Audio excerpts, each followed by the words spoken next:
کریم صلی اللہ علیہ وسلم کا اصل خاندانی پیشہ جو تھا وہ تھا تجارت، بزنس، اور آپ صلی اللہ علیہ وسلم بچپن میں ابو طالب کے ساتھ کئی بار تجارتی سفر فرما چکے تھے، جس سے آپ کو تجارتی لین دین کا کافی تجربہ بھی حاصل ہو چکا تھا۔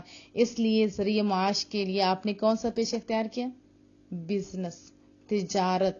اور تجارت کی غرض سے کدھر کدھر گئے میں نے آپ کو پہلے بتایا، شام، بصرہ اور یمن کے سفر کیا، اور ایسی راست بازی اور امانت اور دیانت کے ساتھ آپ نے تجارتی کاروبار کیا کہ آپ کے شرکائے کار اور تمام جو بازار کے لوگ تھے وہ بھی آپ کو امین کے لقب سے پکارنے لگے۔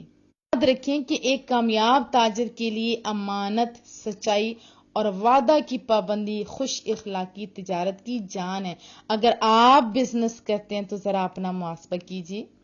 تو ان خصوصیات میں مکہ کے تاجر امین صلی اللہ علیہ وسلم نے جو تاریخی شاہکار پیش کیے، اس کی مثال تاریخ عالم میں باہر طور پر نہیں ملتی۔ ایک واقعہ آپ کو میں سنن نبی داود سے سناتی ہوں۔ حضرت عبداللہ بن ابی الحمصہ صحابی تھے۔ ان کا بیان ہے کہ نزول وحی اور اعلان نبوت سے پہلے میں نے مصطفیٰ کریم سے کچھ خرید و فروخت کا معاملہ کیا، ظاہر بزنس جو کرتے تھے، تو کچھ رقم میں نے ادا کر دی، کچھ باقی رہ گئی تھی۔ میں نے وعدہ کیا کہ میں ابھی آ کر باقی رقم بھی ادا کر دوں گا۔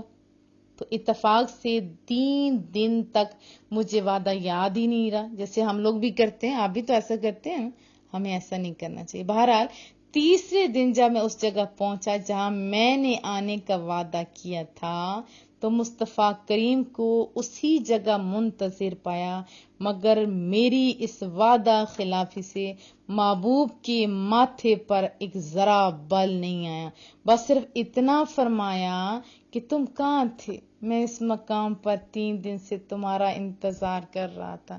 بھلا اس جگہ ہم ہوتے تو کیا کرتے؟ ذرا اپنا محاسبہ کیجیے۔ داود کی ایک اور میں آپ کو سناتی ہوں۔ اسی طرح ایک صحابی حضرت صاحب رضی اللہ تعالیٰ عنہ جب مسلمان ہو کر مصطفیٰ کریم کی بارگاہ میں حاضر ہوتے ہیں تو لوگ ان کی تعریف کرنے لگے، تو محبوب نے فرمایا کہ میں انہیں تمہاری نسبت زیادہ جانتا ہوں۔ حضرت صاحب رضی اللہ تعالیٰ عنہ کہتے میں نے عرض کی میرے ماں باپ پر فدا ہوں، سونے لوگوں، خوش نصیب لوگوں، انداز دیکھیے کہ ہمارا سب کچھ آپ پر فدا محبوبہ، آپ نے سچ فرمایا، اعلان نبوت سے پہلے آپ میرے شریک تجارت تھے، اور کتنے اچھے آپ شریک تھے، آپ نے کبھی جھگڑا نہیں کیا تھا۔ اب ذرا اپنا محاسبہ کرتے جائیے۔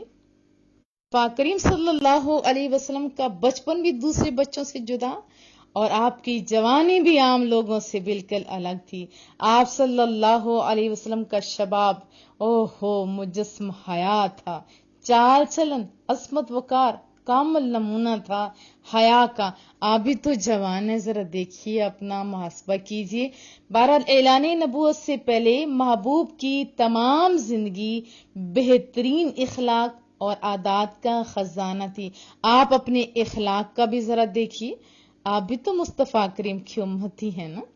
سچائی، دیانتداری، وفاداری، عہد کی پابندی، بزرگوں کی عظمت، چھوٹوں پر شفقت، رشتہ داروں سے محبت، رحم، سخاوت، قوم کی خدمت، دوستوں سے ہمدردی، عزیزوں کی غم خواری، غریبوں اور مفلسوں کی خبر گیری، دشمنوں کے ساتھ اپنے تو اپنے رہ گئے، دشمنوں کے ساتھ نیک برتاؤ، مخلوق خدا کی خیر خواہی، غرض تمام نیک خصلتوں اور اچھی اچھی باتوں میں آپ صلی اللہ علیہ وسلم اتنی بلند منزل پر پہنچے ہوئے تھے کہ دنیا کے بڑے سے بڑے انسانوں کے لیے وہاں تک رسائی تو کیا تصور بھی ممکن نہیں۔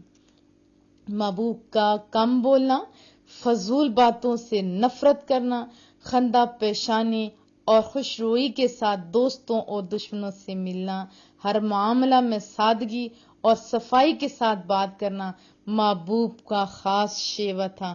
آپ بھی تو محبوب کی امتی ہو نا، کوئی جھلک ہے آپ میں؟